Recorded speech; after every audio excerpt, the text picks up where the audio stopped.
একটি মেয়ের দুটি ইঁদুর ছিল, একটি কালো ইঁদুর আর একটি সাদা ইঁদুর। কালো ইঁদুরটি মেয়েটি ঘুম থেকে ওঠার আগেই প্রতিদিন সকালে মাঠে গিয়ে হাল চালাতো এবং স্ট্রবেরির চাষ করত। কিন্তু সাদা ইঁদুরটি বাড়িতে জিম করত আর সারাদিন মদ্যপ অবস্থায় থাকত। সাদা ইঁদুরটি প্রতিদিন কালো ইঁদুরের ফেরার আগেই নিজের গায়ে মাটির ধুলো মেখে মেয়েটির সামনে দাঁড়িয়ে যেত।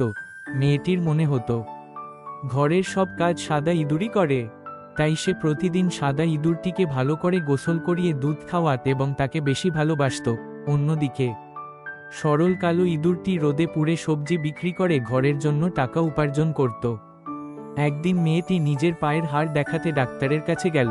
এই সুযোগে সাদা ইঁদুরটি পুরো বাড়িটাই বিক্রি করে টাকা নিয়ে পালিয়ে গেল। সন্ধ্যায় যখন মেয়েটি বাড়ি ফিরল, তখন তাকে সেখান থেকে ধাক্কা মেরে বের করে দেওয়া হলো। ঠিক তখনই কালো ইঁদুরটি এসে দুইগুণ দাম দিয়ে সেই বাড়িটি আবার কিনে নিল।